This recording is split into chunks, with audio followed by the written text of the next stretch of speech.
Hi guys! Welcome again to another Saturday Moto feature, and today is a very new bike review kasi this is my first Moto Guzzi V7 Stone review.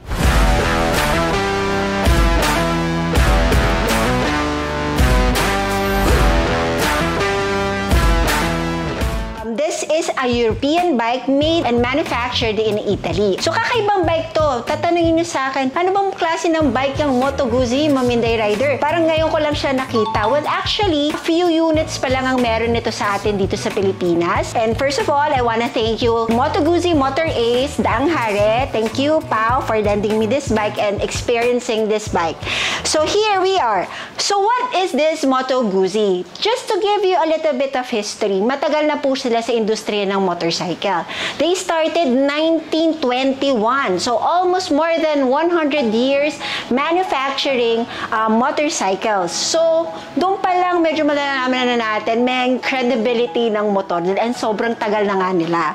And ito is made actually pa rin in Italy, Mandello, Italy. May mga konting facts tayong isi-share sa inyo. Nag-umpisa kasi nito ay mga World War I pilots and mechanics na nag-umpisa gumawa ng Moto Guzzi bikes. So until now, they're the oldest European motorcycle manufacturer na may continuous production hanggang ngayon. Biruin mo, 100 plus years silang tuloy-tuloy na gumagawa ng motor. So doon pa lang makikita ninyo yung credibility ng manufacturer at saka kung gaano na rin katagal sila sa industriya ng motorsiklo, di ba? So ngayon, pinapakita ko sa inyo, ano ba itong mga Moto Guzzi na to? Ano ba ang meron at naiiba dito sa bike na to? Well, actually, this bike is meant for those who are really into classic bikes. The modern classic bikes, lalo na yung mga nagkokolekta dyan ng mga iba't ibang European bikes, I think kailangan yung ilista ito sa inyong mga koleksyon. Bakit? This is a real classic design bike. Biruin nyo, 1921 pa ito nagsimula and almost more than 100 years in production.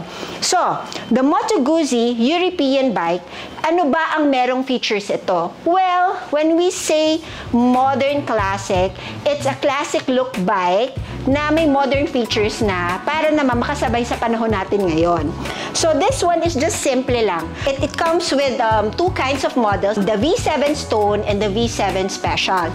Yung sa Special, mas maganda yung Special Edition kasi they have spoke wheels. More or less, more added feature lang siya doon. Pero yun ang dalawang units na meron sila and they offer different colors as well. Then of course, yung look nito, yung style ng look nito, yung makikita mo sa mga classic bikes. And of course, this kind of bike ranges at the price of 810,000 to 835,000. So this bike per se is the V7 Stone. The basic na design is around 810,000. So why ganun kamahal? Sabihin sa mahal pala ng bike na yan, di ba? Well, actually, because this is a European bike and it goes way back from Mandello, Italy yung design niya. Matagal na siya sa industriya at ano pa nagpapamahal din dito? This is assembled by hand sa manufacturers doon sa Italy. So, ganun ka very madetalye yung pagkabuo ng isang Moto Guzzi bike. So, yeah, price comes with the brand, comes with the quality also of the bike. So, yan yung style niya. I like the style. It's unique. Ako, mahilig ako sa mga unique bikes eh. Yung parang ayoko na marami pare-parehas kami, parang ganun. Na-attract ako doon sa mga unique bikes na bihira mo lang makita. So, this one, makikita nyo lang to bihira din sa daan kasi only a few has something like this because they haven't discovered that this one bike is an option para sa inyo din i-collect o magkaroon. So, let's talk about the engine. So, ang displacement nito is 853cc displacement. O, diba? Nagulat kayo? Malaki pala siya. Diba? And anyway, ang pinakasikat dito sa Moto Guzzi V7 is the engine. It has a transversal 90 degrees V-twin engine that started way back 1960s pa. So that is how tested na itong engine niya. So kilala ang Moto Guzzi with this V-twin engine niya. So makikita nyo halos lahat ng bikes niya naka V-twin. Diyan siya sumikat actually. So with the 853cc displacement, this is an air-cooled. Air-cooled, sasabihin nyo sa akin, mainit ba, Ma'am Inday? O baka nag-o-overheat? Actually, with my experience with it, wala naman akong init na naramdaman dito sa bike na to, kahit na nandito rin yung makina niya. Yan. So, it has also a 64.1 horsepower with 74 Newton meter of torque. Talking about the throttle, the power here in the torque, hindi siya nakakatakot. Mild. Kaya nga parang itong bike na to, pang chill na chill lang talagang ride na to. Pero, the machine of this bike, tunog ng makina niya, suabe. Actually, nung tinatakbo ko siya sa highway when I got this from Motor Ace, ang sarap ng tunog ng engine niya. Suabe yung takbo niya. Parang consistent yun every shift mo ng gear. I love the engine itself. And yung takbo niya, suabe for me. That's the term na masasabi ko, suabe. So, yun. That's the engine. And tunog ng kanyang exhaust, maganda rin.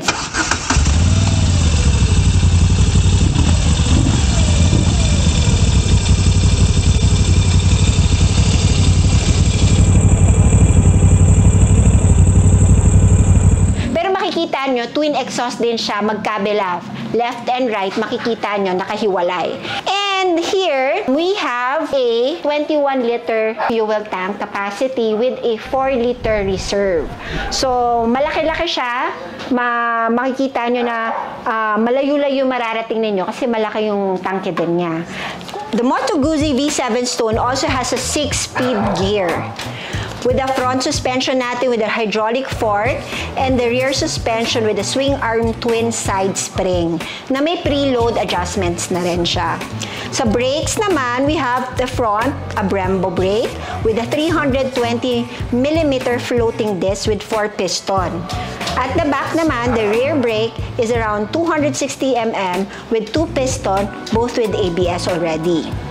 Comes to our tires, we have a Dunlop brand Aero Max with a front size of 100 by 90 by 18 and a rear size tire naman ng 150 by 70 by 17. Let's talk about the saddle, the seats. Ang kagandahan ng seats na to, I love it kasi malapad.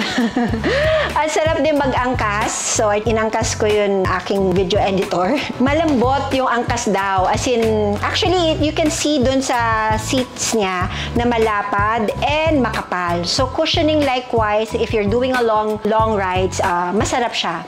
Though it's kinda wide, medyo bubuka ka talaga ng medyo, but it's okay, it's fine. So, your riding position is the normal riding position.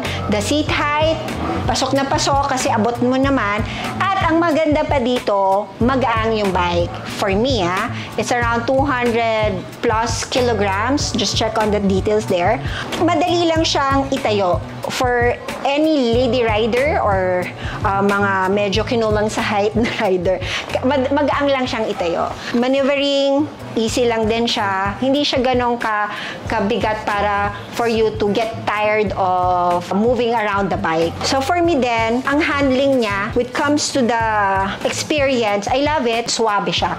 Makina, shifting, gearing, power. Yung power, hindi siya nakakatakot. Ano siya, mabait. Mabait siya when you do its torque. Pero kaya niyang itakbo ng mabilis. If you want to really humataw, kaya niya makapagsabayan since it's also at 853cc displacement. And of course, simple lang ang forma niya. Pero sa akin, the simpler the better. It looks more beautiful. Na nakakapansin sa akin dito, itong makina na to. Yan, the best feature na nakita ko for me, I love, is the look of the machine, the V-twin na nakapormang ganito, na malapit dito sa tangke. So, yun yung papogi eh. Different design siya. Yun lang. Very unique compared to the other bikes.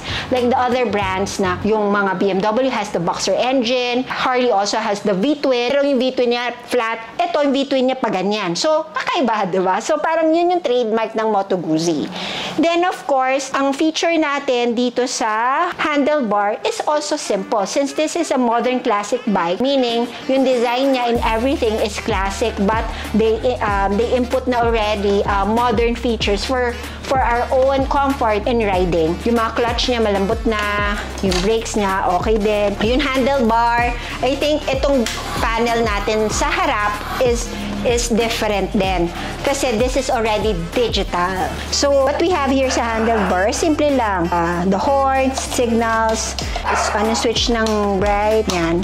Yung ilaw natin ng headlight. And at the other side naman is the mode, the starter, and the kill switch. So, simpleng-simple lang. Then, ang kanyang susi, ganito lang din. Classic nga tayo, kaya back to old school tayo dyan. Then, open it. Dito tayo na iba. Dito ang binigay na modern feature ng Moto Guzzi sa inyo. So, we have here a digital panel to which you can see your RPM, speedometer, your kilometers. So, pag pinindot mo yung mode, average fuel, ayan. So, ito lang, napakasimple lang. Ito, Odo din, makikita ninyo. Though dito, ang isa lang sana na, since nag-update na sila nito, sana nilagay din nila yung fuel gauge. Wala siyang fuel gauge eh. Gear indicator din yan. Yun. So, you have the neutral there. And also, may side stand automatic off din yung makina pag side stand nyo na. Meron din tong gear indicator. Makikita naman din nyo 1, 2, 3, mga ganyan. Ang wala lang talaga yung fuel gauge. So, isa yun sa mga binigay nila sa inyong classic type. Walang fuel gauge. Well, actually, yung mga classic, mga bike ko dati na Harley din, walang fuel gauge kasi sira. Pero dito, wala. So, binigay din sa inyo ng Moto Guzzi yung old school ways ng how they ride their bikes. They depend on their average fuel or yung tinakbo nila. So, yun lang din. Though, since you have the 21 liters of tank, malayo-layo mararating mo doon, tapos may reserve ka pa. Pag umilaw na, may reserve ka pang 4 liters. So, huwag kang kabahan. Makakaabot ka rin malamang sa iyong pupuntahan na gasolinahan, na next gasoline station. All I can say about this Moto Guzzi V7 Stone, to which I would also recommend for you to check out the special edition because naka-spoke wheels yun. Mahilig tayo sa spoke wheels. So, I love that spoke wheels of the special edition. This bike is actually marirecommend ko for daily use. Kung city ride man yan or going to work in style, the Moto Guzzi is one of the bikes that you can use going around the city, tambikes, and also I think if you do long rides, kaya ng bike na to kasi nga yung sitting position din niya, komportable din siya. Of course, kahit may kasama kang pillion, masarap ang upo niya dyan sa likod. So ayun guys, I hope you got something out of my bike review, and for now, I'm really actually enjoying the ride of this bike. Kahit may angkas pa, it's a nice experience to ride something like this. If you have any inquiries or any questions, please do check out Motor Ace Dang Hage. You can call on Paulo for any questions dyan and unit inquiries as well. So ayan guys, this is another Saturday Moto feature for you, and I hope kung di ka pa nakakapag-subscribe o nakaka-follow sa akin sa aking all social media, please do para laging updated sa aking mga pinagagawa sa buhay. Yun lang. Anyway, thank you so much. Laging paalala ng Inday Rider sa inyo. Alam niyo yan. Think safe and ride safe. Bye guys!